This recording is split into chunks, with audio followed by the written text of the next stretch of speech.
on the court right now, please do us a favor and also invite your friends, families, loved ones as well. No, be we say squad na start trooping in. International troops in to start the show. No, all I'm asking for everybody to just invite each and everyone for everybody to come on board so that we can all have a great show.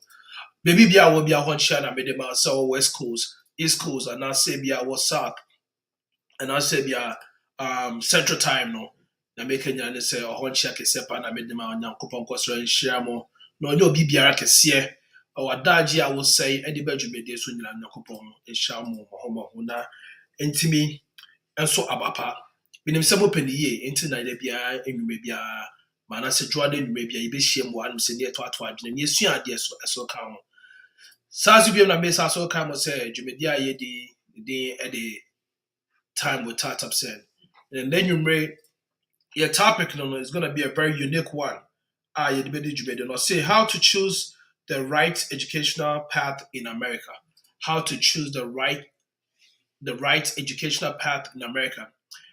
Mpempina na dodo na akɔ school ana wakɔpɛ nimdeɛ nyansa sɛ wɔde bɛ bɔ wɔn bra ma ɛyɛ a bebree naa soso no ntwitwidɛ no ɛdɔɔso obo so obi wɔn wɔforo no ɔte asan like a lot of setbacks when it comes to making the right path for educational goals, And we have Dr. Abitofori with us tonight, and he's going to walk us through how to make some good decisions towards our education. Sana ebema yetimi enya na easy access. Because those days na yako college for no. It's like you meet ngophobia omu papa ma oni ha omu mini ha and they are struggling on their own just to make it to school. Be to be both double. Not so school at the same time. Basically, upon school or your night shift, as also your day shift, it was a struggle for all these things to happen. Even college transcript, people didn't even know how to do it back then. But right now, it's become something of the norm, and still people are struggling. People doesn't even know, say, schools be one of my a regional, a national, ofi regional, called national, ofi national, called regional accreditation, ultimately luzibi. People don't know all the stuff. And then you may share one say, send now make a decision, yeah, and could frustrate you down the line because I've been there before. Maybe I was once a college dropout, and through some help and advices with Dr. Abito for himself, I'm right now in the middle of it, like almost done with my doctoral program. So the program I tell people, they said, so I say, yeah, frustration bits my kiki you might even not even want to continue your education because it gets to a point where it gets a little bit frustrating. So this is a very, very important topic for us to discuss and for us to just talk about in order to help Yakuncho Musem this will be very better for us. So please, if you bet me now, I think said this will be better for all of us. It's Mr. Mufon, you know, so friend in ya. Miss Asa come with Yumsa, Wafaso, as near the Jumedi, Abramono, the D Honum, feel good services. Feel good services, open a dream up with Dim dear, and answer Yansa. About wow, I'm waiting a dream up with dear, from a chat coin, feel good services at gmail.com. It's Mr. Feel good services chat coin, I'll be in a bench. So, as I'm also come, say, if you want the best cosmetics place for your eyebrow, eyelash threading, pedicure, manicure, look no further but Happy Glow GH, a Sherman Estate Road, 20 meters away from the community college, community hospital, right opposite Veggies and Grill. My number is 0570-554-000. Way Ghana. Ebiom so pursuit papa pa a edi akotene. Na afi de wo se wa hye wa be wa ye obasima na se wa ye bema mu a. Suit a wo tum se suit de ada wo ho. Ya hye da hwe wo size and ye da to ho ada ho a misraw. Blondin Best Book say for mature kwa na afi de omo the best suit that you can ever use for your weddings and all events, engagements, every party that you have coming on. I think so will be the best for you to look into as well. If you really want to look for the best homes to rent or maybe get your place an affordable place for you to just sleep now, Feel Good Homes. So they have some affordable places for you. Call them at 513-372-5758. The number again is 513-372-5758. And last but not the least, and I'll say last but one, yeah, educational coach. If you're looking for one of the best educational or free educational coaching and career development, Dr. Alberto Fourier. The good thing is he's the one that we'll be talking to today. So please contact Dr. Alberto Fourier. Since he's here and he's going to give us his number himself so that we can all try to find the best way to talk to him and make things happen. It's contact Dr. Alberto Fourier for the free educational coaching and career development. And the last but not the least is TapTapSend. TapTapSend, the fastest, secure, the safest, and reliable way to send money back home. That is whether it be in Africa, and I say, yeah, it's through Ghana, into the sell what Europe, sell what Canada, sell what UK, sell what America. The fastest, secure, reliable, and very, very safer way to send money to Ghana and some parts of Africa, no. Yeah, TapTapSend. TapTapSend or say, Papa, no. Please, you're ready to this, no. Yeah, come on, Papa. Try to take advantage of it right now before it gets to become rating the bay into the right now no percent rating the high. Yeah, my sika akufi take advantage, do the same, and we'll be very grateful for what you did for yourself. At this point, your best friend Director David, not the any news and answer update will be I don't know or their mind. We are not you go straight into Dr. Alberto Fourier now. In that topic, no, as you so. PK, thank you so much for making the time as you usually do. Before I even go into today's update, Jacqueline, the group, we do our best to incorporate English and Tree. We understand not everybody speaks Tree, but it's a Ghanaian show, so we also have to consider people who may not be too comfortable with English. Engineer can't. That's how we blend the two. So I think we all should be a bit considerate and meet each other halfway. But Jacqueline, don't leave us. Please stay with us. PK, thank you so much. Surprise for making the time this evening. I know it's typically come Monday, your week is started, but you still make time for it. So thank you so much. And everybody was able to join today. Thank you. The family's growing, and we're looking forward to scale. Update from TapTap. Because you touched on, we've been competitive on rates these past couple of days and plan to do so in the coming days. But again, I can't speculate what happens tomorrow. But as we said, if the rates are good, if you have, please take action now because the volatility is not just tied to TapTap, just tied to the GDP of Ghana and the markets. It was Kofi as the album bank. We are about one thing. In Ijaba, your party in the park. It's about your Kofi as no December scanning. Speaking of party in the park, I think my boy, the entire TapTap has been built on the strength of grassroots. It's built on community. It's built on churches. It's built on. We even have a promo going on that's like, call us and come right? Meaning we want to be everywhere you guys are at because you guys build TapTap. That being said, we are having cookouts in so far I have 8 cities: Ohio, Cincinnati, and Columbus, New York, Atlanta, Toronto, Houston, and Dallas, of course. If you have any major city you want us to come to a barbecue in there, we're more than happy to come and host.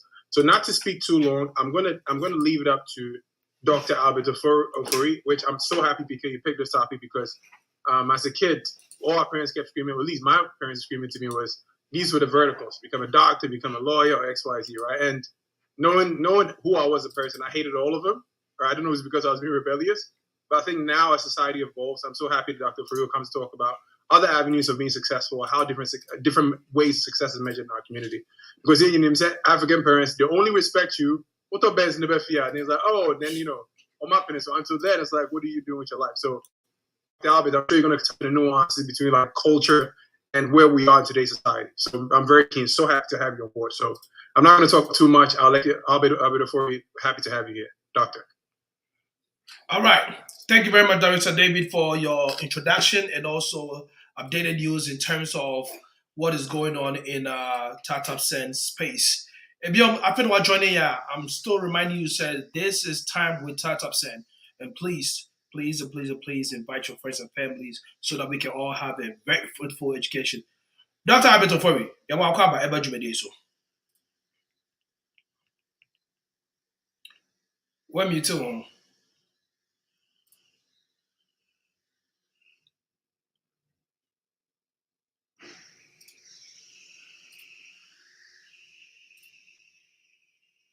What's your account?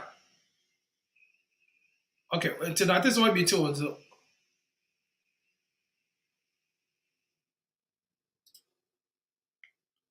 Okay, abra ya try no na waba na afedi ye di nkomo no. All I was saying is Ebiom, I cannot stress on this enough for everything that is going on. Please take advantage. Like I said, this morning the rates were super high and I took advantage of it. So please take advantage of it. Don't wait till the market gets worse. Then now it's like again, when the market is worse, it's not tight upset. The market is worse. Everybody drops. So don't wait till it drops and now you can't have the value for your money. Make sure so your money is always value and worth for or not worth it. So please take advantage of Startup Send and make sure you do what you're supposed to do. I'm also going to take the opportunity of this time and also let everybody know, say, we have African Was Beautiful going on. The Just audition ended on Sunday and on Saturday, and the new, ladies, beautiful African ladies will be adult, and everybody will know who we have going on at the moment. At the same time, Ghana Music Awards USA is taking off August 26th. Tickets are on sale. Please and please and please take advantage of the ticket so that you can also be part of Tap Send Ghana Music Awards USA. Again, don't forget, this is proudly and solely sponsored by Tap Send. So be a part of the history, be a part of an event. This is not even a history. This is an event that I call more like, be part of the testimony. So for you to be part of the testimony, you have to be part of the whole event that is happening. So be part of it and let's make history together. Dr. Abbott, are you ready? Actually, the proper way is Dr. Fury, right? Because you don't address for the first name. All right. So it looks like so. Understand your challenges, Kakra. Director. Don't worry. Yes, PK. Wait, I was about to go back to it. I know I can't stress this enough. Tap 7 is live in Texas. Tap 7 is live in Texas. If you're in Texas, if you have a loved one, a friend in Texas, Tap 7 is live in Texas. That's when we're live in Texas. I don't know if I can say it enough. But more importantly, I think I've spoken to Oba, PK, I've spoken to more of our ambassadors and community leaders, and they said, we want to partner with not just a community, but we want to partner with the Afro shops. Maybe a deep down. Sebi, yeah, I'm free in this coffee. And to see, I be in the park. I see this kind of so called aunties, new uncles, them store them, near spending on them. Say they be called more large institutions. I wanted to spend within a community. Let's spend our own money within our community. Near support here. See, I say be event. But if you have a company you think we can actually support, I'll give you an example. This week we were printing out 500 t-shirts. Or how do say now business be now here between our support here. I'd rather spend the money with you in the local community than go to a major company at this kind of park moment. That way it stays within us. I mean, I think I don't need to express that enough. Tipacho, if you have any business or anything that you think we can help accelerate through us, if they need it's a synergy between Tap and your business, we'll be more than happy to support. Your t-shirt, whatever we need to, I'd like to buy from our community. I want to buy Ghanaian as much as possible. I want to buy Ghanaian as much as possible. But so if you have business, Dr. Angela Dankwa, thank you so much. If you have any questions in the meantime regarding the application, Tap, when you're not happy about something, please put it in the chat. We're going to have a special section for it, but I was waiting for Dr. Opo. Doctor, looks like you're on mute. And Doctor should be sorted in a few. I think he's coming on.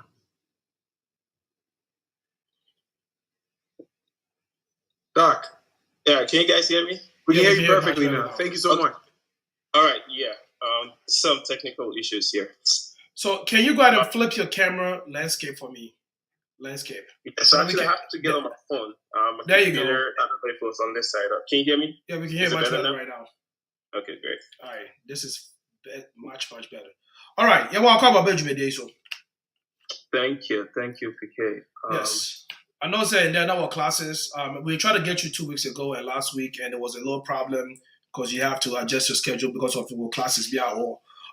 But today, when you say students not here, and you've been able to make it to come talk to us, we've been longing to hear how best we can make our life much more easier, better, and also affordable when it comes to making the right choice in terms of education, and also not just education per se, but not just for instance formal education per se, but also informal education as well as vocational and all the good stuff, and choosing the right path of school as well.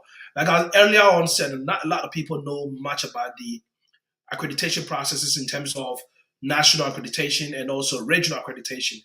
So before we come to that, will be my second question to you. Before we go to that, can you tell us a little bit about yourself, who you are, and also why education in America is solely different from what we have in Ghana?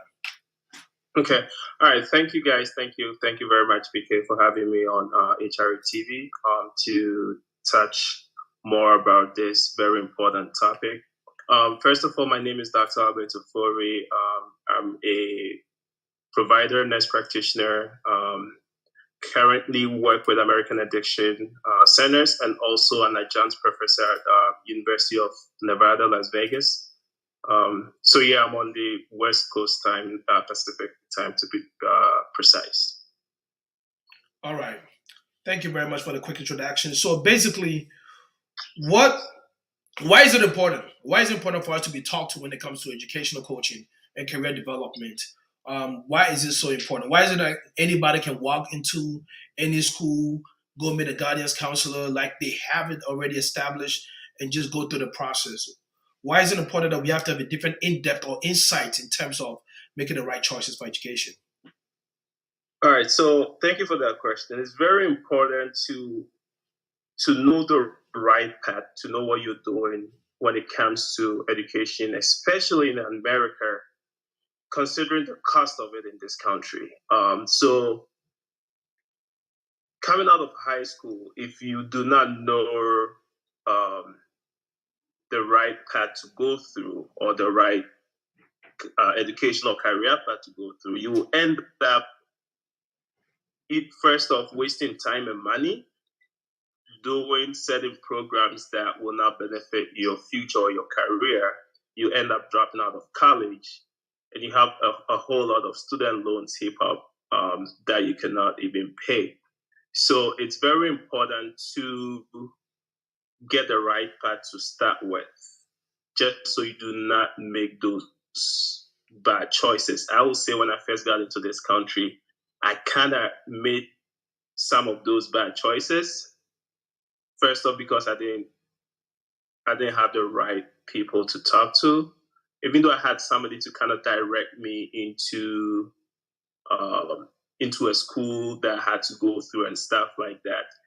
Because of the interest I had and interest that either family was trying to push on what to do and whatnot, you end up doing certain things and taking courses or programs that will not benefit you, programs that you don't have a lot of interest in, and if you don't take time or take care, you end up dropping out of college, basically because you didn't have passion for whatever program you were doing, you didn't have interest in them and all of that. Okay, so you did mention of the fact that Ebusianfor was trying to get you to do something and whatnot. What was it that you wanted to do, and what was it that the family was trying to get you to do? So like me in person, coming here from Ghana, I had a nursing background, and because of that background, getting here, folks were trying to say, okay, go to medical school, do this, do that, do this, do that, and so. You come here and then you kind of also listen to them because you feel like they have been in the system. They know what they're talking about and stuff like that. So those were some of the other people who are trying to say, okay, go do this, do that.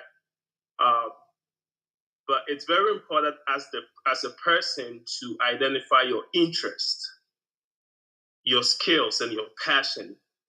Just so when all of these stuffs, which is one of the things that I'll be touching on today, just so when all of these stuffs are coming across, you'll be able to win them out and take the good ones out of it. Line it up to your skills, your passion, your talent or interest, and then you'll be able to make the right choice. Okay.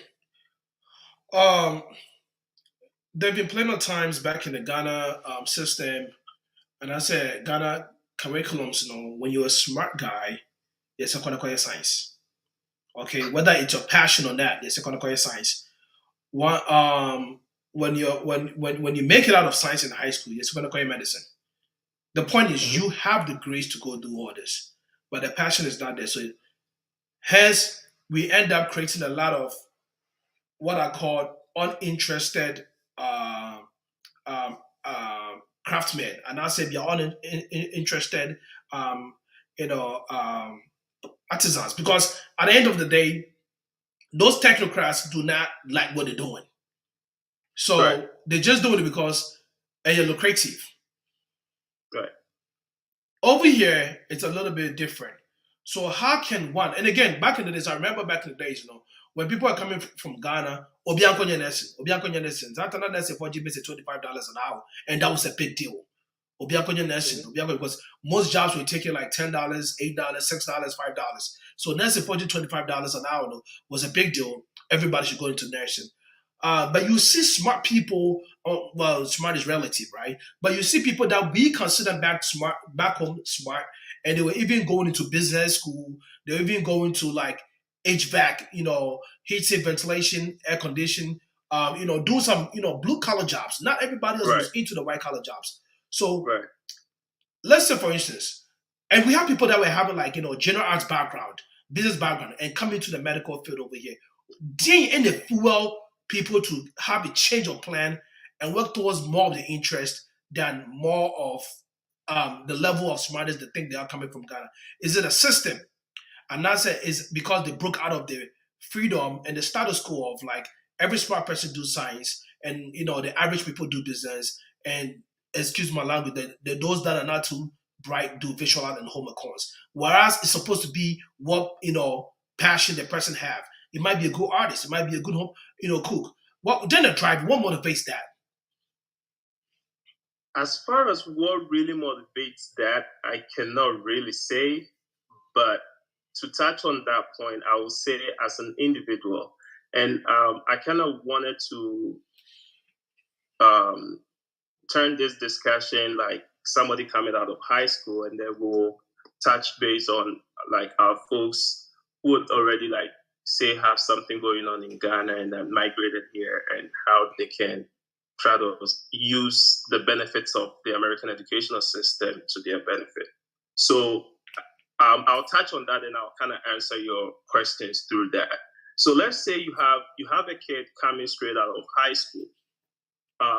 One, that individual, that student will have to try to, prior to coming out of high school, you want to have some, know what you want to do for yourself, be it continue through college, or if you want to do, say, vocational other stuff.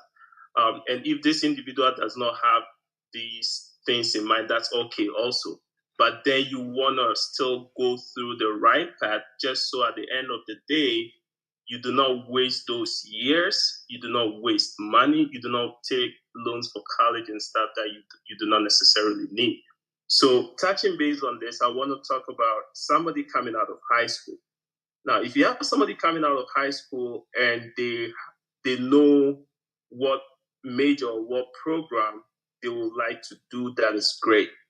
They can go straight ahead and take on those programs. Now, if you have somebody, those that we call undecided students, who do not necessarily know what major to take whilst they're in college, it's very important for these people not to waste time taking unnecessary courses. And that's where you have somebody staying in college for about 4 or 5 years. They come out, they graduate college, but not with any major or any degree to work for. And they've taken up all of these huge student loans that finding a job to even pay for the loans is hard.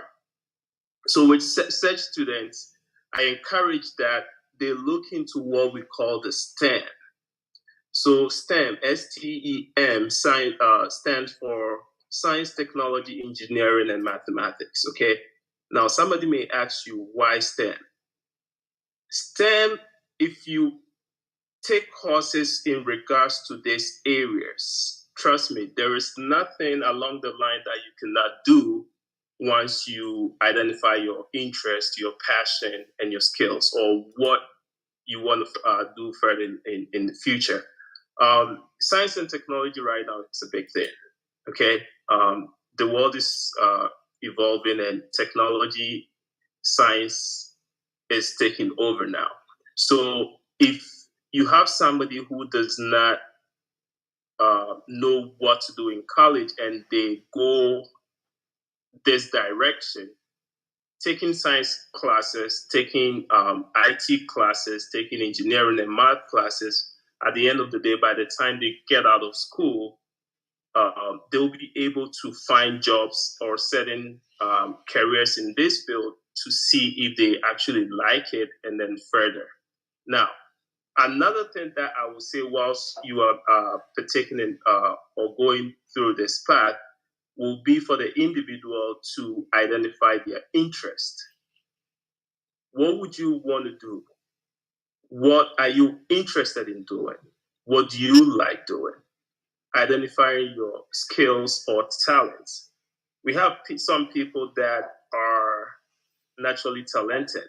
Somebody will be talented in math or writing and stuff like that. That does not also mean that other people may not have any sort of talent. Now, people might not, or people might think they are not good at certain things. One, because of exposure. Back home in Ghana, there could be certain exposures that we may not be used to, and so it would have limited certain talents that we were born with. And because of that exposure, you see somebody right from infancy, they have certain skills or talents that you might think that, oh, this person is very talented, and that like they're gifted with certain things. All of that is due to what they were pre-exposed to and have been used to, like growing up and doing it more frequently. So identifying your skills, your interests is very important. The other thing is also identifying your passion. Mind you, picking up a career is something that you're going to do for the rest of your life, or if not to your adult life. So ask yourself, is this something that I'm interested in doing for a long period of time? So now, once you identify these stuff, you'll be able to know exactly what you want to do or what career path that you want to choose in future or go by.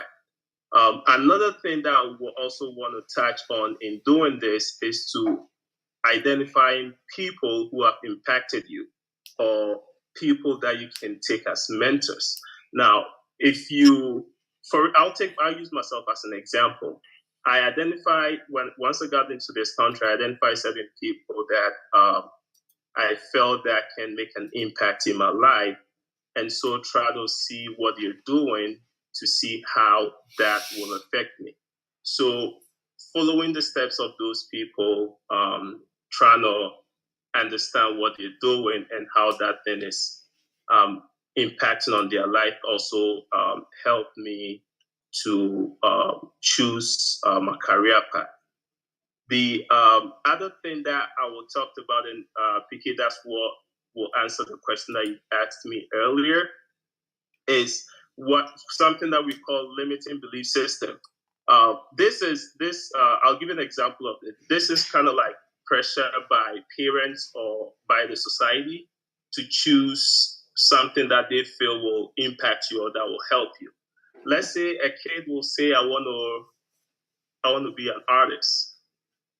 A parent or some family member of the society might say, who is an artist? Why would you want to be an artist? Your friends and colleagues are going to school to become doctors, lawyers, engineers. Why do you want to be an artist? So in that instance, this kid has been pre-informed or been pressured to think that being an artist is not good. So they've been made to believe that becoming a doctor, becoming an engineer, or becoming this is what's important. And so they their passion on becoming an artist, which they could have developed more, is kind of limited right now. And then whatever thing the society or their family, parents, or whatever has kind of impacted in them has become the focus and something to dwell with. So they go to college, they go to school, do all this whatever course or whatever program that their parents want them to do. They come out and not really either not doing well, or even if they do well, they do not. It does not affect their part or their career path. Let me put it that way. So the other thing also will be to, whilst you identified all of these things, will be to see if it's something that you actually want to do. So I encourage these students to find somebody that they can shadow. So let's say somebody wants to be a pharmacist. You identify a mentor or somebody that is a pharmacist that has impacted you. It's very important that you try to find out if you can shadow this person. Take a day and then fill in the shoes of this person and see what they do in their day-to-day lives to see how this their career or whatever thing they do will affect your will affect you as a person if you choose to be a pharmacist. So shadowing is very important. To add to that, let me see here. To add to that, you want to ask your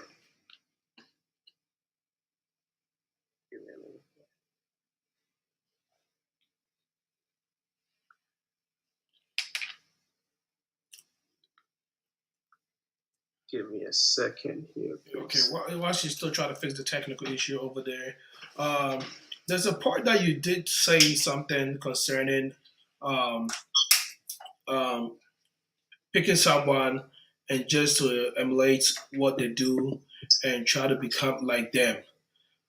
I mean, most of the times when people look around, they're always going to look at around them and who they see around them, not necessarily whether they really have the interest in that. So if I'm looking at somebody like A class, right, and A class is making a whole lot of money, and I find out A class is an architect. Maybe I'm not looking at the profession as an architect. I'm looking at the fact that A class has a lot of money, so I want to be an architect.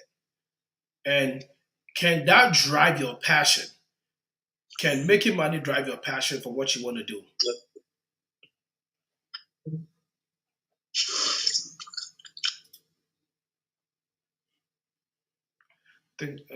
Albert, can you hear me?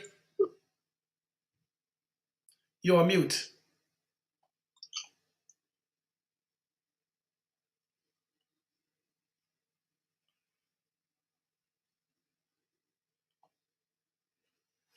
Yeah, I think as he comes back, I think I'm going to touch on what you said about the traditional careers. I think one of the biggest hacks that I learned from my friend who's from a different culture was that when a kid turned 10 and now 11 now, right? Mm-hmm. They would call, whether it's a boy or girl, they would take them to maybe New York, and they would take them to maybe the Hamptons, warehouse of like $15 to $20 million, and they would go to a restaurant and show them the entire experience and bring them back and walk them through.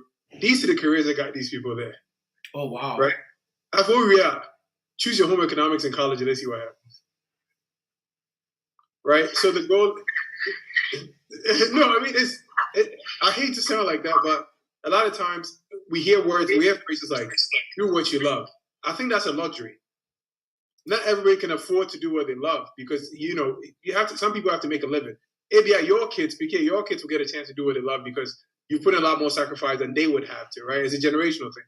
And are you back, doctor? We're waiting on you. I know you're on mute. You're on mute. If you're on mute, so we can hear you. I'm pretty sure his screen froze. All right, can you hear me? Yes. Yes, we can hear you. Okay. So I'll let Doc take over. BK, that's what I know some of my friends. Wow, I've never heard of that story before. So when we get to the Q&A, I really want to hear what people got to say about that.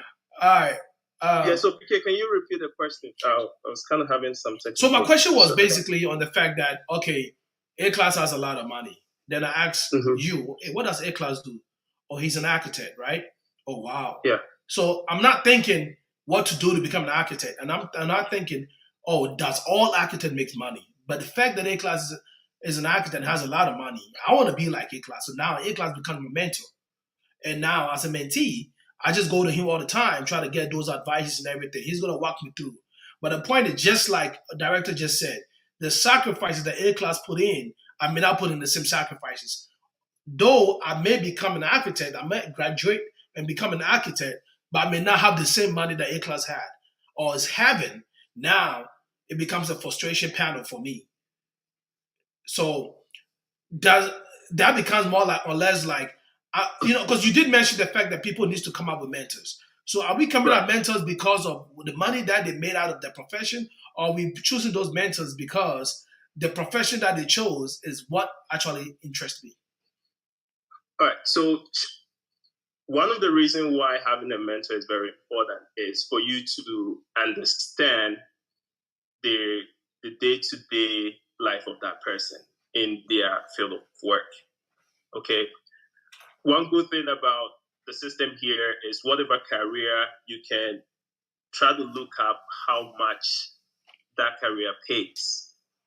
So maybe this person that you're using as an example of stuff have other things going on. So that will be another thing. But then because you are able to identify how much that career will offer, giving you like the low end of it, the average and the high end of it, you'll be able to tell if that amount of money that the career pays is something you're interested in or something you're looking for.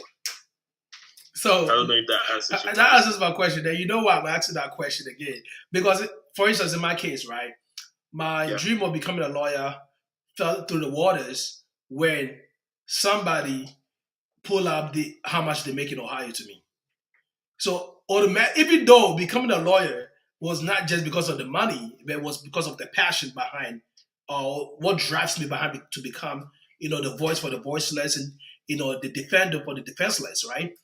But after being accepted and supposed to start the program, I fell through because I was like, okay, you know what? And again, I don't mind saying it. If you look it up, it's $68,000 a year. And I was like, wait a minute. And even with that, you have to come from one of the good schools. So that was a deterrence for me. I was like, okay, I'm not doing this. But again, after 2-3 years practicing as an associate for a law firm, you can open your own practice and probably start making more. With that being said, one may say, oh, you were driven by the money. No, I was driven by the passion. But the money is also the thing. Because look at all the school loans that I have to come back and pay. In my case, I may not pay school loan because mine was free from GI Bill, right? But what about the next guy who's going to be paying school loans? So I hear what you're saying, but I'm trying to see how best we can find a mentor without focusing on what the mentor has, just the money that he makes, how his house looks, and the kind of cars he drives. And because of I want to have that kind of life, now Alberto Fori is my mentor because, he lives in this lavish house in Las Vegas, and I want to be like him because he's a doctor. Does that make sense? Doc, if I can interject, and I'm sure you can. Sure. So, BK, as far as like, and I'm so happy you highlighted that example, right? I think a lot of times when we look at the salary, right, quote unquote, like he said, like maybe like the lower end of it, the median, and maybe like the lower percentile. I think what sometimes people forget is there's so much nuance of getting to that pocket, right? So I'll give you an example. The example I gave of Menan for them, they drive to, let's say, the Hamptons or go to some of the Upper East Side, go to like certain schools to see what it looks like. It's rather simple because you have to go to certain schools. You don't have to agree with the system, but it's a system that you can fall into and follow suit. So you have to go to certain schools, to your point, have certain opportunity to certain law firms. Certain law firms pay certain dollar amounts. Not every lawyer makes the same. I mean, you have lawyers who, and I don't mean to discount it, have lawyers who chase ambulance. If you'll be accident, all right? They'll be able to do something more quicker and more transactional. Those people are not getting the same salary as somebody from Carvajal, right? So when we look at the salary, we should also look at the pathways that takes it there. It's not only one pathway that takes you there. It could be schools. Right. It could be like, for example, I came to the States with a basketball scholarship, right? So what do I do post that? Football, basketball, New York. What are the chances you're going to go to the league? Sports If you medicine. don't go to the league, sorry. Sports medicine or college. No, but you get what I'm saying, right? And even with sports medicine, right? How do you become, what orthopedic school should you go to? So I think when we look at just the macro level of, I'm a lawyer, I am a doctor, it's great, but I think there's a lot of nuance in like, all right, I need to do this to get to that. I need to get to this block. I need to get to this, that. And I think that is the part that, one, culturally, Ghana, for we don't talk about salary, or we don't talk about money because I don't know, it's taboo. And as another doctor before, if you look at the blocks it takes to get there, I think that's what the piece is, because PK, maybe you'd be working at DL Piper, maybe Cravat. If you met Dr. Ford earlier, Right. So to add to that, David, another thing that people forget is this person that you're looking up to, or this person that you think is making this amount of money. Have you asked yourself, how long have they been in that field? What have they been doing? There are other stuff that they're doing. So always I tell my students or tell mentees that whatever career path you want to take, there are people at the top of it. There are people at the bottom end of it. Make sure you get to the top end of it. And getting to that top end of it is not going to take you a day. It's going to take you a lot of work. It's going to take years. So you don't just see somebody like PK you asked, you don't just see somebody in a field making an X amount of money thinking, oh, this is what I want to be. And so right when I start that, I should be making that kind of money because I chose that career field. And that is why it's important that before you do that, you first off, putting down your passion, okay, I have a passion for this, go back and then check how much this field pays. Another thing you can do, each state, a doctor in New York could be earning more than a doctor in New Mexico. A doctor in California or even a lawyer in California will be earning more than a lawyer in Ohio. So like PK, you mentioned, you looked up the salary for lawyers and you saw 64,000 and you thought, no. That was a median. What was that? The median was 68. Right, median being 68. That's not to say that all lawyers start off or have a median pay of 68,000. It depends on the state that you are in. No. That was for Ohio, though. What I said? Right. What I looked at was for Ohio. Also, what kind of law? Because there are a lot of. So right. Basically, in my case, I was looking at cyber law, corporate law, and also immigration law. Those were the three fields that I was looking at. But I know, of course, PI makes more. Personal injury lawyers makes a lot of money in there. And immigration is all about clientele basis. But again, that was just an example that I want to cite. Right, yeah. Just to and I get it. And that is where whatever field that you choose, there are other avenues of it. So if you have a passion, for something, or you've identified your passion for that, once you are in that, try to advance yourself in that to get to the top high end of it. And whatever thing is up there at the top high end, you'll get it too. Okay. But mind you, that's not going to take overnight for you to get there. It's going to take a lot of work for you to get there. Thank you. So my next point is, Dave, what are you saying? I have a quick question for Dr. Ofori. And BK, let me know if it's okay. Can you hold your question to Q&A? A lot of people on the call are either like we are first generation or our kids will be first generation Americans, right? Like immigrant Americans, right? And other cultures, there's the Indian culture, the Asian culture, like India's part of Asia, but other pockets of immigrants, right? Sometimes, as I was saying before, we will have to make certain decisions to make sure our kids live in a certain neighborhood, whatever you have to do, right? Right.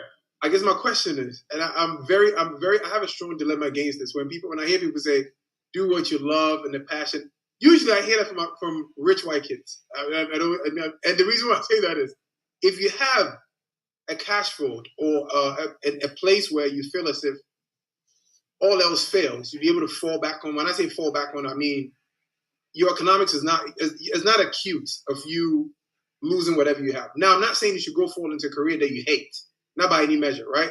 But I think I would like to have a healthy medium between what I like to do and what I would like to earn.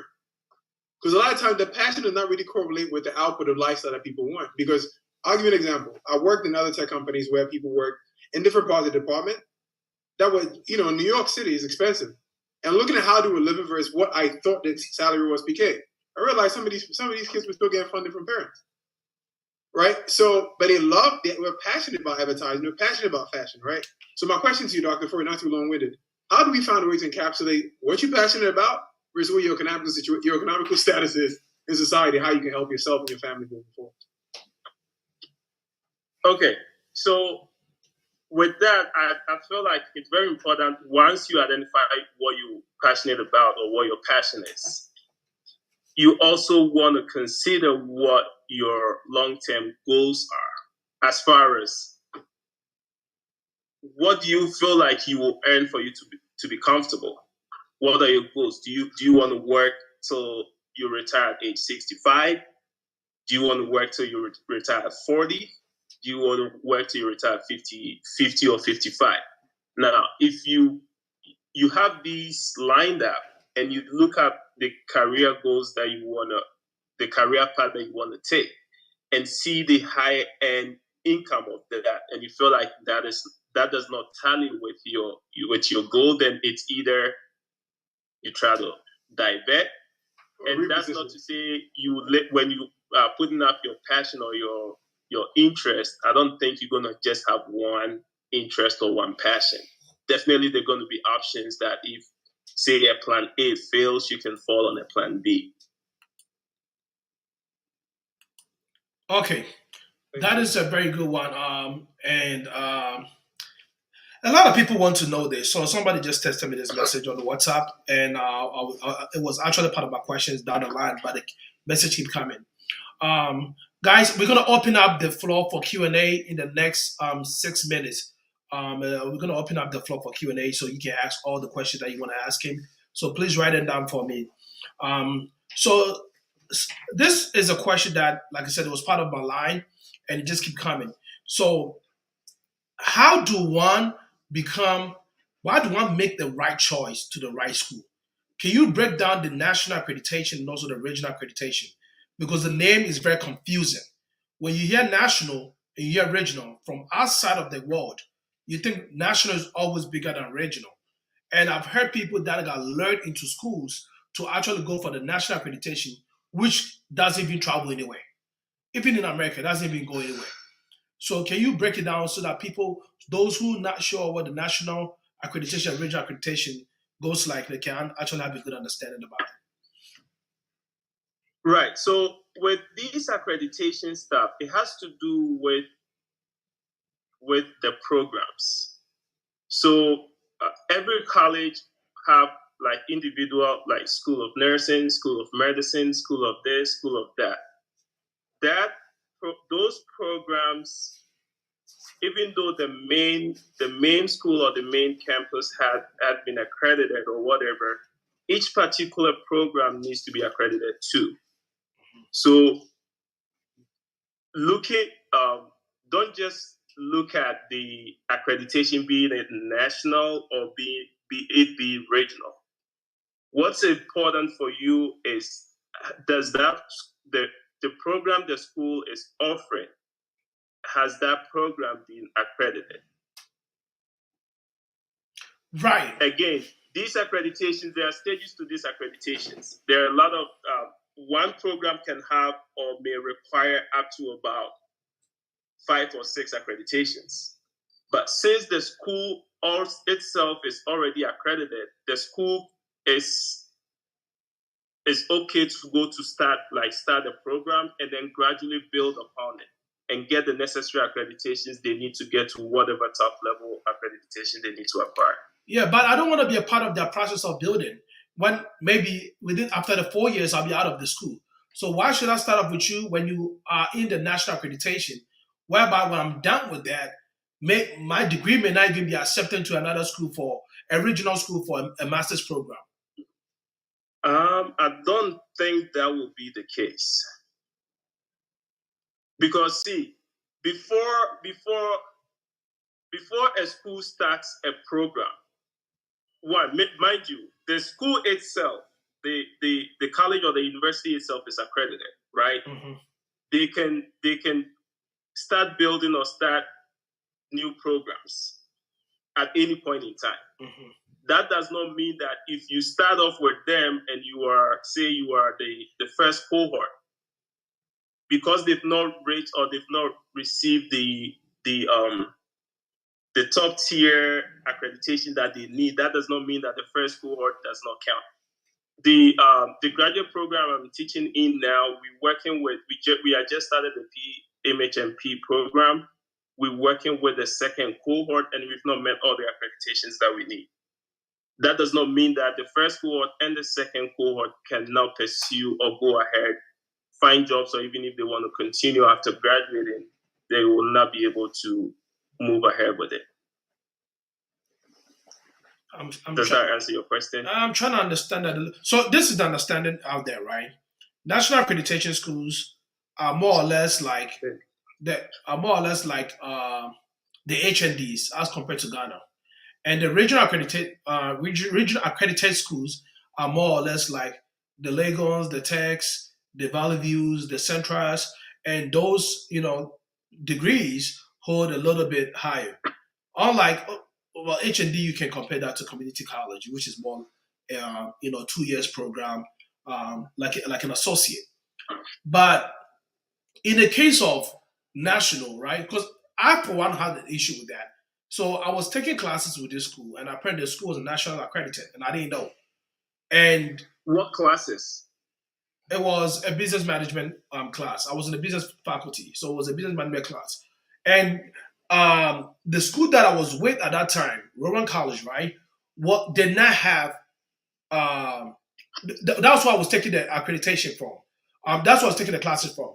And at that time, Wilmington University, which is a regional accreditation, right, did not have enough room for me to be part of the class. So I was trying to go through the back door, get those classes, and still meet with my cohort to graduate on time without waiting.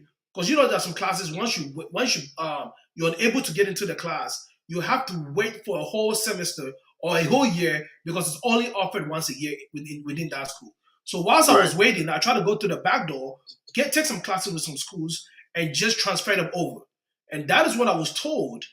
You cannot transfer this credit. So if it's let's say if you did 15-hour credit course class with them, you can only probably use 9 out of the 15. So it still would not be enough. Basically, I have to do more to meet up with the regional accreditation. And to me, let's say if I did AMP 1 and 2, right? I have to do, if there is AMP 3 and 4, I have to do AMP 3 and 4 to be able to get AMP 1 and 2 at the regional accreditation school. And it was a little bit confusing. Again, that school was not doing a 3 credit hour course. They were doing a 4 credit hours course. And it didn't make sense to me. For one class, the same class that would be a 3 credit hour class, it was a 4 credit hour class for that school. And as soon as I heard that, I stopped and I went to another school that gave me the right accreditation. My transcript was able to be transferred over. Wait, was it the same program? Was it the same course? Same course, same class, same class. Same course. Strategic management and corporate finance, same thing. That's interesting. Yeah. All right. So, our final question to you. Is, what would be your best advice to somebody who needs to, apart from all the good stuff that you've already hit, find a mentor, follow your passion, know what you want? What would be your good advice to somebody who's frustrated trying to, apply to a school and they ask for all this transcripts from Ghana, going through the WES, World Evaluation Services, the NESI, try to get your transcript, transferred over, or maybe translated. So, what is your best advice to those people who are kind of like a little bit, frustrated with that process? So one good thing about the American education system, unlike the Ghanaian education system, where when you find yourself in a certain program or a certain field you stuck, is you'll be able to work or build upon whatever program or whatever certificate or degree you've already acquired.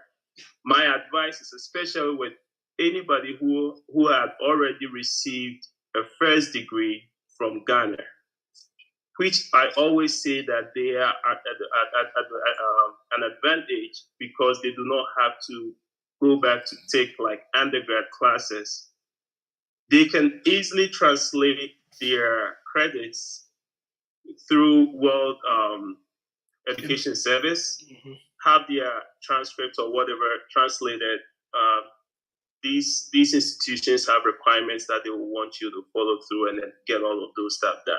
Now, once you are done and they deem you eligible to either undertake any program here in America, my advice will be try to find a graduate program that will line up, or if not necessarily line up with what you did before. Probably what you did, you were forced into it as because coming out of high school in Ghana, if you're an art student or you're a business student, that's that part that you have to go. You cannot divert into other programs that you might want to do.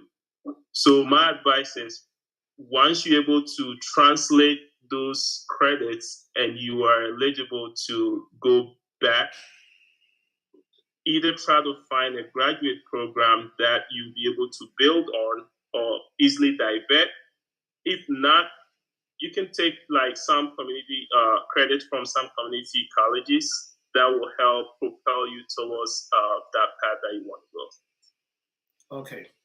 All right. Thank you very much for the that. And also at this point, we're gonna open up a 15 minutes window for Q&A, and we'll allow people to ask some questions. Then after that, we're gonna roll into our next segment, which is time with Tatups and Q&A. So the first person that I saw had a hand up was Dr. Angela Dankwa, and after that, I'll call our sister Ella Armstrong. If you have any questions, please raise your hand so that we can call you when the time is due. Dr. Dankwa, can you please come up with your question or your suggestion that you had? So thank you so much for the opportunity. I just wanted to congratulate and just say thank you. I like this platform a lot. It's really an opportunity to kind of get some insight. And the professor, I really want to encourage you. That's really, really encouraging for really actually educating everybody on the process of even choosing the right four-year college or the right system. But I know in the Ghanaian community, we are so conditioned to choose a career. Most of our families are all kind of conditioned for us to be in the medical field or in the IT field because we think about the money or the prestige or the respect that people get. But sometimes we push our kids into degrees or areas where they're not happy, right? Brother, you were talking about the money aspect. We are all about money, right? Money makes things go, but are we happy? So we really have to choose the careers that really make us happy, not necessarily the money, because the money will come, but we have to make sure that we are also in the careers that makes us happy, because a lot of people are miserable going to work because families has pushed them into careers that they're not happy. They don't feel joy in it, but it's just to make their family happy, but not them happy. So I respect and I really thank you for really bringing that up to our community. I really like that. Thank you. All right, thank you. I think that is more of a contribution than a question. Ella, what you got for us, sis? Okay, can you hear me? Very much loud and clear. Okay. I just wanted to speak to the mentorship, and this is coming from, hindsight experience. While I was going through college, and just to say, if the question comes up, no, I didn't graduate, but I wish I had the opportunity prior to high school, or at least my freshman year in college, for that mentorship, meaning that I had two opportunities. One, to have a mentor in something that I was passionate about, I wanted to go into, and a mentor also in something where my family was driving me, which was law, right? So my thing was, I thought I was a math guru. I wanted to be an accountant. Had I had an opportunity to walk in a day or two of an accountant's life, I would have realized that was not for me, right? The law, where my family was kind of pushing me, would have been a better option. Being that if I took a moment and stopped and looked at business administration, which is what I eventually ended up taking courses in, there's an opportunity for business law. Yep. Right? I could have had both worlds, what my family kind of wanted me in and what I wanted to be in. Had I had an opportunity to have a mentor for both options that was being, what I wanted, what my family wanted, and then looked at the career path of both accounting and business, where could have led me. Had I known that, or somebody took the time to mentor me physically, watching them, going to work with them, seeing how their day is, the 8-hour day is, or their week is, then I would have realized, okay, yes, definitely this is not for me. But here's the business side. I'm walking with somebody a week or day. Yes, I like business, but how do I incorporate? And it could have shown me the different pathways to have that business and the law all in one package. But I think there's a lack there in the community to see, okay, this is what you like, this is what you don't like. What are the pathways that can get you where you need to be and still make everybody happy? It's so driven in, like I said, doctors, lawyers, those type of fields, sciences, that we leave a lot of what we want as passion. So that's why I say you can get your passion, and you can also get your family's idea of where you want to be, and also be able to take all that and look at the income ranges for all these different pathways, right? And also figure out what state maybe pays a little bit more, right? But then compare the cost of living to the income and also get us all there. So long-winded, I think mentorship is great, but give those 2 options or 3 options so people can weed out what is the best pathways in the career they want to go in. Thank you. So before I read, I have some 2 messages that sent to me directly. I'm gonna read those comments out. Before I do that, let me go ahead and state this. I mean, Ella, that was a beautiful example. Your example just matches with mine, and I felt like that is a great stuff to share. Both you and Angie, Dr. Danko, great. But so in my case, right, when I got done with my bachelor's, Dr. Albert called me. It was like, "Hey, okay, so what you doing next?" I'm like, "What do you mean? What I'm doing this? I'm taking a break." It was like, "No, I mean, what do you want to do?" I'm like, "I want to go to law school so bad." It's like, "Do you have any law background?" I said, "No." I was like, "Okay, how about you just go take pre-law, master's program?" I was like, "I don't even know what I want to do with my master's." So he actually went to the same, like he actually found some program for me, right? It was like, maybe you should take this. I'm like, I'm not transferring my credit. The most frustrating thing for me is to transfer my credits. I'm not going through the hustle. He went to the same school and found out that they have administration of justice and legal studies. So gave me that dual master program. I got into it. It was like after 2 years, I remember when so he has a background in mental health too, right? So when I was struggling with my mental health and law class, I called him and I was going off at him. I was like, why would he get myself into this? Why would he get me into this and all that stuff? And he was like, okay, calm down, let's talk about this. What is the class asking? What is it requiring? And after everything, and I liked the way he was so patient and calm to walk you through the process. And after that, it was like, do you still want to do law? I was like, yes, I love it. I just love reading those laws and also finding the rationale behind those case studies that we were reading from different states, different statutes, and also, all the grounds, right? So it's like, okay, so what's next? It's like, but I don't want to leave this school and go to another school. So he came back and was like, hey, your school has law program in there, so you can do it. I was like, okay. Then that is when the research started coming through. So again, when I got accepted into it, the problem was like, yeah, Lil Junior needs some attention too. So when I got accepted into it, the problem was, Okay, now that you accepted into it, the money's not good. And I'm a firm believer. I love money, right? But I'm a firm believer that love what you do. But at the same time, I tell you for a fact, sometimes when the money is good, it drives your passion. Even though passion comes first, I know Albert's gonna laugh about it. It's gonna be argue about this all the time. Well, even though passion comes first, when the money is good, it motivates you to do stuff that you don't even think about. And sometimes, like Albert always say, and this can be no be all money with the chop. So you go for the money, but the stress that comes out with the money may let you even start quitting and moving from jobs to jobs. Think you're gonna find a conducive work environment, and you never find. It's like chasing your high. Once you take that one first path, you're always gonna keep chasing the high. You're never gonna catch it. So, long story short, I was like, okay, I'm done. I'm not going back to school. Having a master's degree is good enough for me, and I'm gonna stick like that. Then he came back, but you say you want to do law and go into politics, right? You don't really want to practice. Like, yeah, sure. It's like, well, I got a beautiful program for you. It incorporates law, and also you get to do your politics. I was like, what is it? It's a public policy. I'm like, and so, and I remember back in the days when we used to be younger, I used to talk about I want to be a diplomat, right? So it's like you can still be the diplomat that you want to be when you're done. And again, sitting back right now, reflecting on my life, I would have been I would have regretted if I did not listen to what he told me. Because now, looking back, everything is just making sense. Like with my new job right now, this is my first time ever in my life having a job that connects with my education. And I feel like it's easier when you are in class, when your program that connects with your education. Let's say, for instance, you go to nursing school and you work at a nursing home. You work alongside with the nurses, right?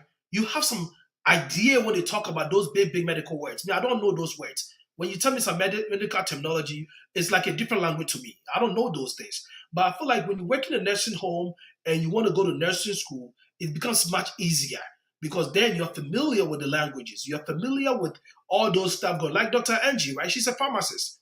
And as a pharmacist, as she is, if let's say she was a pharm tech, right, and she decided to become a pharmacist, it becomes easier for her. Like Dr. Abed rightfully said, you have to shadow under the experience of somebody or a technocrat who is good in that field and see if you really want it. So, long story short, the point I want to make is sitting back, I have no regrets, and like I said, having a good mentor will be the best thing for you to ever do. Now, going to read the question from I don't know if this is anonymous or the person wants me to mention his or her name. It says, I obtained an engineering degree from Ghana and had it converted to the US standard through WES. However, I discovered that I wasn't eligible for a grant and had to take out a loan to pursue a graduate program in order to save time. I offered to pursue another degree in the same program, hoping to obtain a US certification within approximately 6 months. Unfortunately, the schools I contacted were unwilling to admit me for another degree in the same program and instead suggested a longer duration graduate program lasting 2 to 3 years. What advice do you have for me in this situation? So before I let him answer this question, was your engineering degree a master's degree or an undergrad? And if it's an undergrad, I don't think you get years cut off because grad school is usually 2 to 3 years. People do sometime in a year, depending on the acceleration program. But 2 years for a grad program, and if your engineering degree is a bachelor's, I think that is fair. But if it's a master's program that you had, and they still want you to go back for 2 to 3 years, then I think that we person will do sikaka credit the way you just stay there longer. Doc, go. Dr. Fur, I believe you're on mute. Boss, you're on mute. Oh, God, thank you. One of the key points I picked up from that question, he mentioned grants and then engineering degree back from Ghana. And I presume he was trying to do a master's program. Mm-hmm. I think he kind of limited himself probably in a state where these grants, either the school does not offer the grants or these grants were limited or finished or whatever. Because what these schools does is, especially for the master's programs, each department at some point every year, let me put it that way, every year set aside some funds in each department or some department to take on students to help other students or to help the faculty with like research and stuff like that. And in doing so, they reward these students who does these programs or help them with this research with paying for their grad school. And sometimes even giving them some form of stipend for their accommodation or whatever. So I believe that he probably limited himself to a certain state or a certain geographical area and did not pursue. So what other he's saying places. that he could have spread his net out to different states and just keep researching into it. Yeah, because there are schools everywhere that all over the country that does this grant thing. So if you say you didn't get the grant and because you didn't get the grant, they asked you to do that, you could have looked elsewhere. Okay. And elsewhere means not necessarily that state, like other states. Maybe he was also thinking about out-of-state expenses.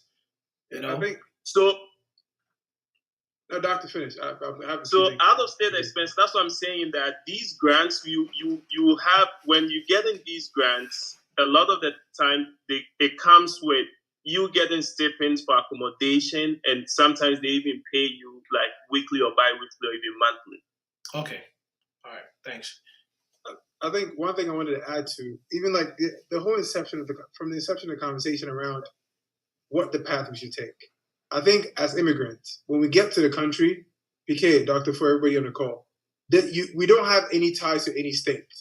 We're to Canada. You've already left your home country, right? So all the 50 states are your playground. Now I get that sometimes maybe I have family in Ohio, I have family in New York, I want to be comfortable. But whatever you're looking for will sit outside a little bit of your comfort zone, right? You have to go find the things that you need. And I think Ella raised the point about mentors. These things you have to go find. Unfortunately, like it's not, and I don't want to say it's earned in a way, PK, but I'm seeing people who are putting their kids in middle school to certain schools because they have exposure to certain people, right? And yeah, even play dates, we call Mokoro neighborhood, no crowd. It's all strategic. It starts very early, said way before even college sometimes. The friends, the dinners, the way you go. So I think as we're planning, that's why I keep saying, as first generation immigrants, we've learned enough to see that this is how the game is being played. Our children's life, because your children, my children, I mean, I don't have kids, but in the case when I do, you have to plan these things out very early. Because I've heard some of our Ghanaian parents go like, school ain't boarding. This is more expensive. I promise you, the most expensive thing you can buy is the cheapest thing you can buy. Right. Right? It's sometimes we feel we're cutting corners. Okay, great. You save a few bucks here, and now you get to a place where you're kind of stuck in like middle management. And now you're miserable and you can't move ahead. Not because you're not competent. Because I think culturally in Ghana, we do first. You do great in school, then you get rewarded. Ghana is based on a meritocracy. America's not. America has a lot to do with class. I don't want to use the word elitism. It's the whole concept. You got to be well-rounded. There's a tier system of classism in America, right? Yep. So if you and I sit in a bar and we talk about my alma mater, and you go like, "Oh, I went to Brown." I'm like, "Oh, I went to Harvard," right? All of a sudden, I feel a kinship to you, even though I have no idea who you are. Which shouldn't be the case. In Ghana, somebody can go to, I don't know, GIS and Percep or whatever school you go to. If we sit down, we talk, we just talk, and we don't put school into it. But America's a big class. I think it is.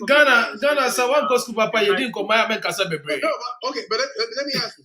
Okay, so even you're making my point. So there's classism in Ghana, right? Where resources are shrunk. Think about America. It's even more competitive because how we're raised in Ghana, and I think I have a lot of friends whose hearts get broken, and even myself when I came initially, like for college, because you start thinking, "Oh, I've worked hard, good things should happen."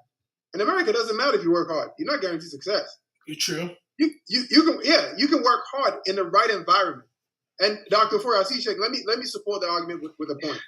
The guy who's delivering your food, right, on DoorDash, is busting it behind in the rain and the water to bring it to you. Right? Yeah. That person has great effort and time to dedicate. You want to tell me all other things being equal, you put him in an environment, right, where he went to Yale, right? The effort and grit can help him become a better investment banker versus the next kid. Yes. So it's not just I work hard. That's great. But in order for you to be in an environment to even fail, right? There's a lot of systematic steps that take us to get there. And as Right. so a lot of times I hear people go, "Oh, but you they say, Madam, later if you go cheap route." Now I'm not saying we should spend outside of our means, but when it comes to education and exposure, tripping in no one, have other friends outside of the culture, because let's be honest, like the resources that control this country are not controlled by Ghanaians in America. We have a share, but we don't control the lion's share of what happens culturally. I think Right. cross aisles and discussing with people is something we need to discuss. Somebody said in the group we're stuck in healthcare because that's the place we find a lot of success. Yeah. But here's the thing. And right now there's a I don't think it's bad. I didn't try to know, but right now there's a transition process to the IT world. I'm so happy. I'm so happy you even said that. Yes. But I think so. Mami and Ness, she's a nurse practitioner. She brings home 90 to 120K, whatever, right? Bought the house, did everything you do. Why? I'm not discounting the job you should do, unless that's what you want to do. And your mom has to go to the Ghanaian embassy to go stand in line, right? So this is what they say in Ghana: "Keep up there. Let the transition continues." So some of these cybersecurity. There's so many opportunities now that is not cool. But Mercedes is a Mercedes. Like a nice house is a nice house. And I think and I think some of the people are doing incredibly well. I say that Nigerians don't look at opportunities as silos. NFL, I want to do it. Neuroscience, I want to do it. Everything, I want to do it. Yeah. Now, I think it's a little jerk reaction a bit about right. So to piggyback on what you said, Dave, with the healthcare, so healthcare is very broad. 100%. In our community, in the Ghanaian community, we've been stuck to nursing, that medicine, and doctors. Right, yeah, we've been stuck to that. Healthcare is very broad. Like somebody can become cybersecurity. Healthcare needs cybersecurities. Biotech. Right, healthcare needs biotechs. Healthcare need management. Engineer. Healthcare need lawyers. So, and that's why I was saying that if you're able to identify your passionate stuff, and I really like what Ella said. Why identify your passions though? Your parents are forcing you, bringing in that limiting belief system, saying, okay, this is what we want you to do.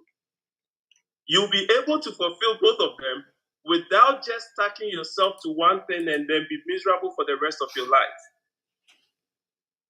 Okay, so you can, if you go the right path, you can end up at the final destination, achieving what you like. I use myself always as the example. When I got here, my family wanted me to do something. I was working night shift, going to school during the day. Okay, I found out that my colleagues in class, after class is done, they go home to study. After class is done, I go straight to work. I get off in the morning and head back to school. I go take a shower, head back to school. I don't even sleep, because if I sleep comfortably on my bed, I'll be late for class. So I go sleep in the parking lot. And then I realized that my grades was coming down. Not that I was not learning, but because I was not having time to study. So I found out that if I say I'm going to please my family doing this, I'll end up failing and they will say that I'm useless. So I diverted.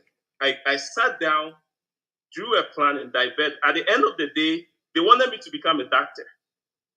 I took a different path to become that same doctor they wanted me to become.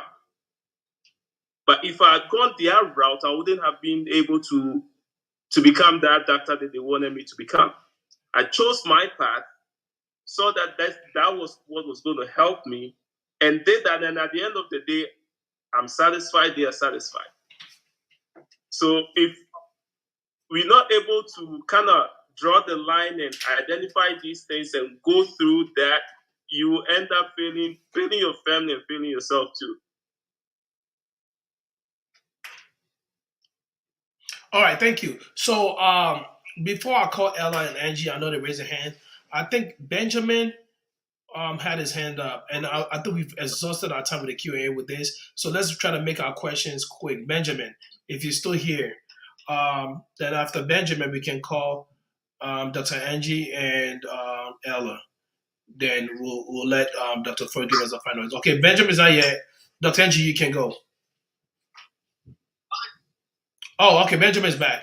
Benjamin, go ahead. Proceed. Yeah, yeah. Good evening. I don't know the time there, but I'm joining in here from Ghana. Thank you. Thank you. Yes, and I think I've enjoyed the discussion. I joined in quite in the middle of it, but what has been shared is quite insightful. Getting to hear about what is happening in the Ghanaian context, but in a different environment, to say the US. What I pick from here is for those starting their careers, okay, they should consider, first of all, passion, and then secondly, whether the passion would pay the bills. Okay. Added to that is having a mentor. Oh, okay. So for me, I'm in Ghana.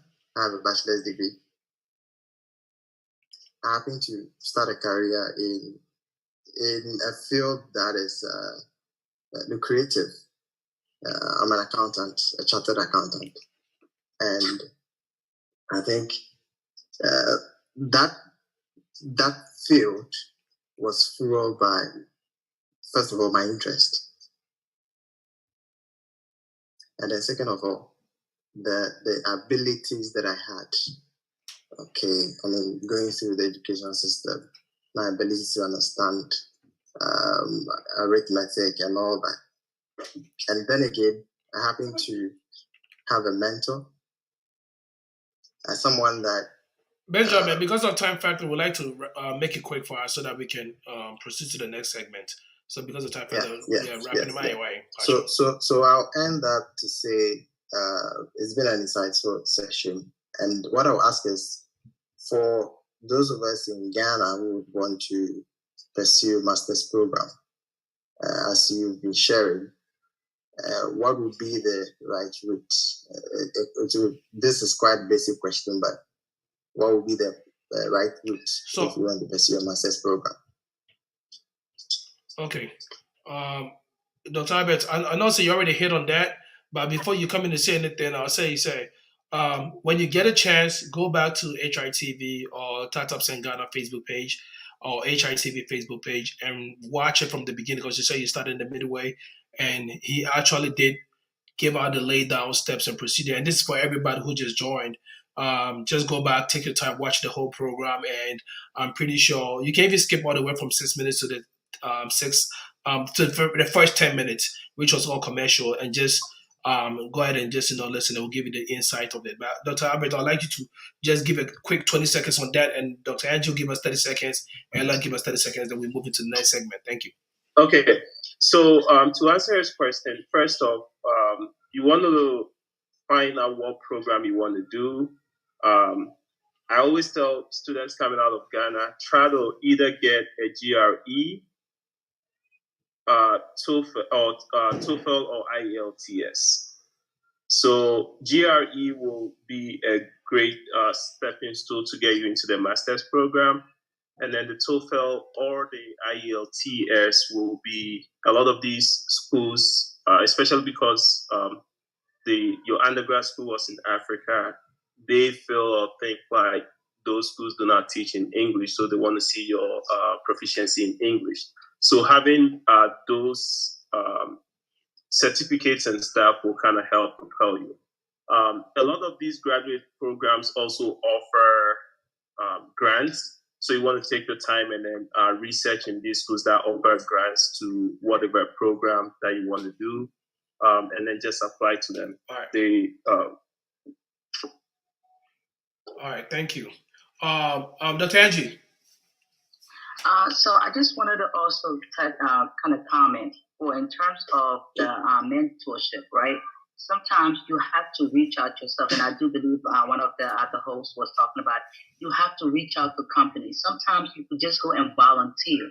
When we talk about mentorship, then people think that individuals will come in to call you and ask you to be part of, to come learn. You have to do the legwork. My kid is a 15-year-old in high school. He's in an IT program that I am constantly calling different people to see if you could do an externship. Some of you, just to even shadow them. So sometimes we have to do the legwork. A lot of people here are not going to give you. It's also about network, who you know, right? In America, it's all about who you know that will get you to where you want to be. So if you wanted to really be able to have a mentor, so talk to church people that that might be in a different field.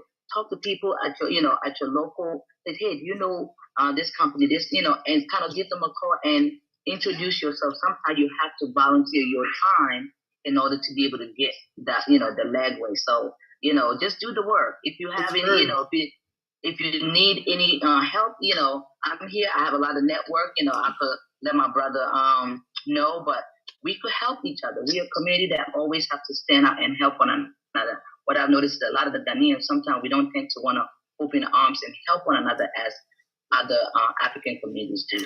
Thank you. We need to help out and look out for that. Thank you, Angie. Appreciate your time, your contribution. Ella, my California sister.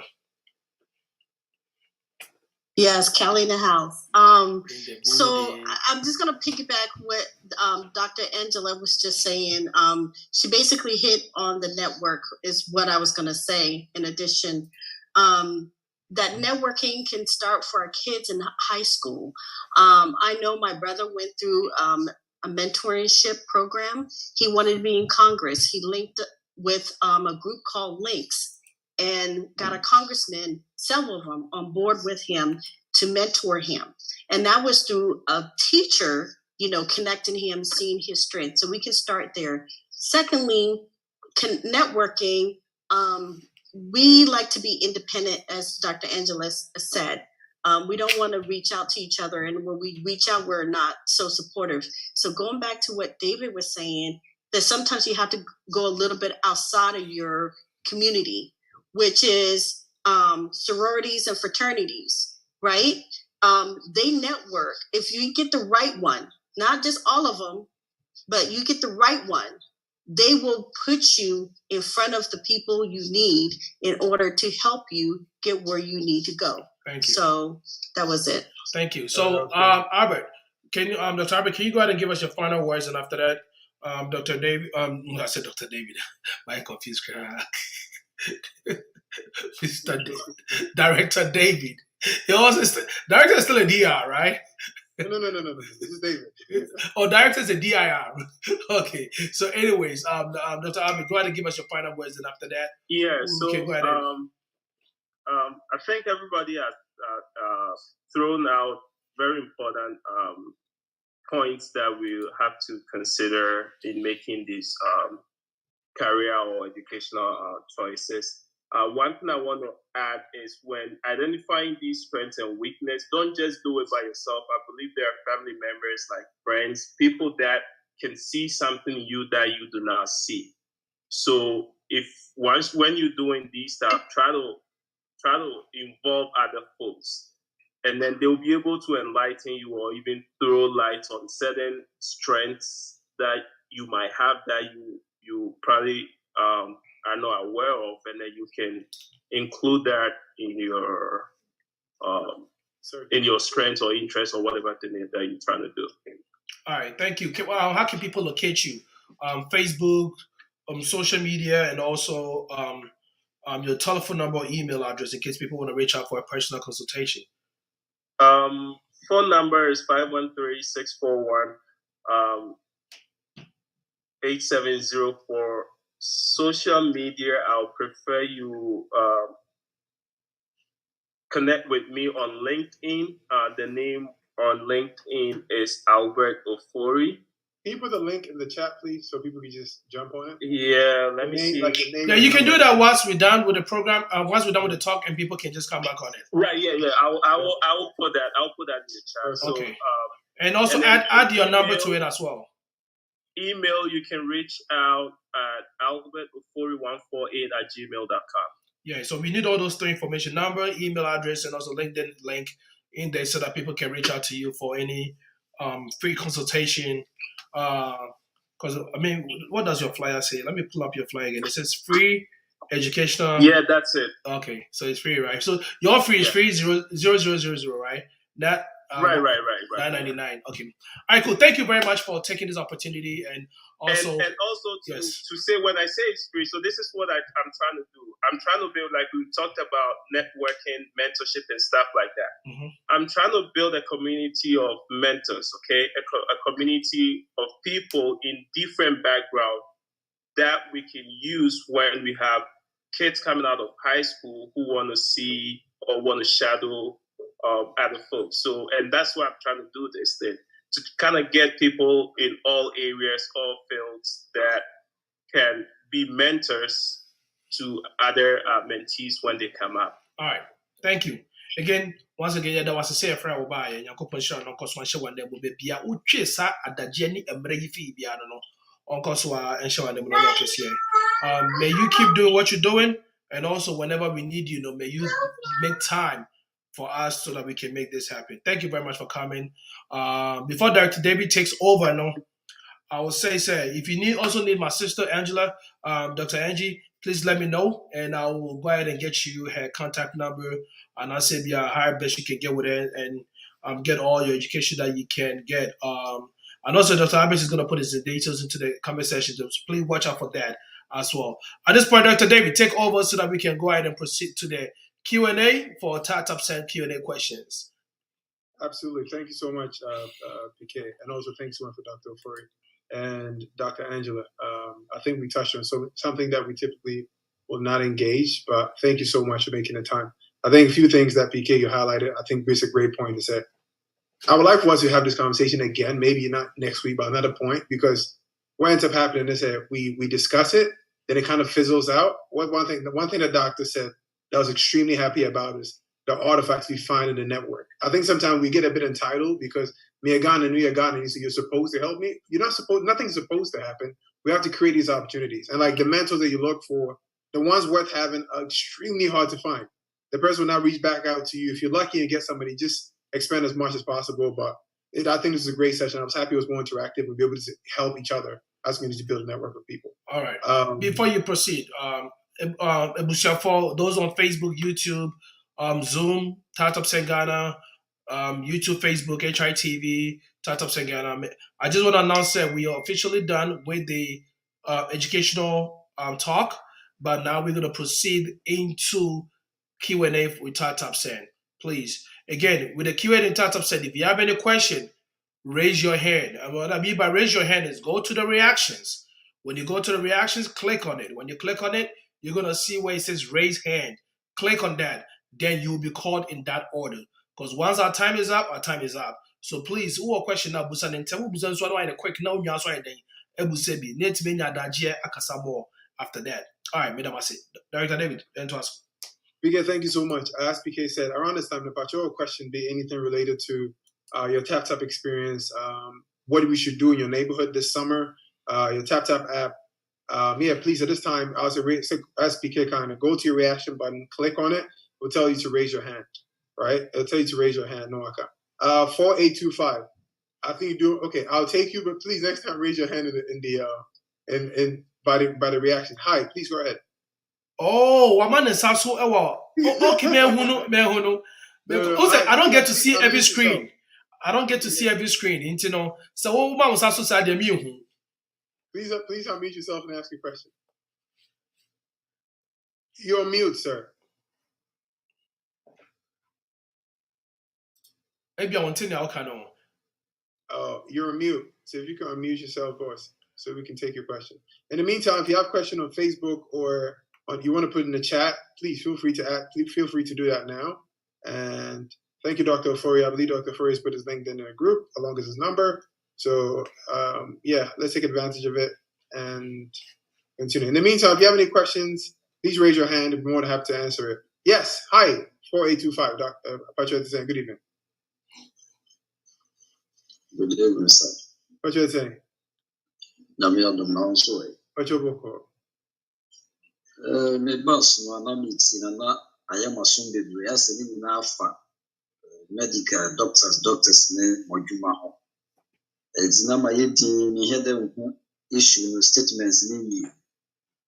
Abeduma so to famo asamo kasafa modwuma no ho ntimi pese me ma ɔpɛnyina kwasi nkyerɛ mu yie na mehu adeɛ ɔte amo ka ne sɛ mbɛtɔ mu prɛko pɛ ɛdi ma yɛ din nti mehɛ dɛ nhu sɛ ne adeɛ no ɛkɔ Open the best Yes, way sir. when they say oko Facebook and YouTube ni nyina egu ho na nya gotre ne tie because you can see be kire mu pa dia time no be so about 8 key machine be kate.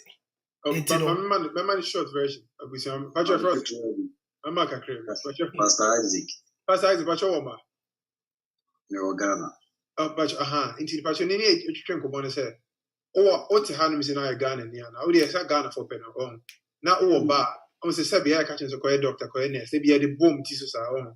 American opportunities no Patrick doors chance our traditional pathways no. Into the ni e twetwe nkomo PK kana me kana doctor kana say oh yes I think share nkomo your man say ejuma bebre ho say be obi our parents person the body here regardless of the behavior right that's the goal but now our parents no catch on they're expressing what they think what they know and if you baby born it they're expressing what they think is the right way but that ABS Adriano might be mildly antiquated I check akra into what PK and the entire team where you came to join the conversation was around what other ways do we prepare our children my career so just into sebi obaka na abso software or it's all question software bias but just remember obana abso doctor and you need to be exposed to the things you want to become and that's what we're discussing and then the account is as PK said you can find it all recorded on Facebook and PK Wells can we find it Facebook, YouTube exactly it's recorded it's Pacho this is high level send a big people beside that right Pacho Pastor Isaac una o friend right okay Thank you. Thank you. Yeah, make a say With us. But you never that's it. Not a doctor. So thank you. All right. Osipike, I am FR Abeku. I would like to speak to you. Okay. If you want to speak to me now, I'll send you a direct message with my number and you can call me. Perfect. All right. Pastor, any questions about Tato? Or Kasa Mintio? Pastor is go Kasa Yante. Pastor is go mute too. Pastor is get a mute. But what let's say one more 5 years you be near Bravo in Ghana extra. You may come on Brahabio. Dr. David will be there 2 more. I was in the offer for the crowd of was the offer. Babitio, Pastor Isaac, anytime people say, one and our friend Benada, I feel the way say, you may come away. Pastor Isaac, right about Waka, and to say, be even one. Just so be our friend, I who friend me 2 a.m., 4 a.m., Mada. What time will it be to me? And to be sure, money be too. Why? And money be too. So that means to be too. Only Dr. David, more than a month from the market. I'm ready to be fan of come. I don't know. That's next question. All right. Hi, CCS. If you have a question, please go ahead. Good evening. Yeah, good evening. Hi. I think app, I have a little bit problem. I send money every day. I have a business in Ghana. I have to try to pay workers or the supply chains. Sometimes I was sending money now. It's go through. The last time I had a problem, the supply chain was trying to get their money. I do have a poultry farm, so like feed, medicine, something. I don't want to send the money to the guys. I just want to feed direct to the supply chain, so the guys can pick it up.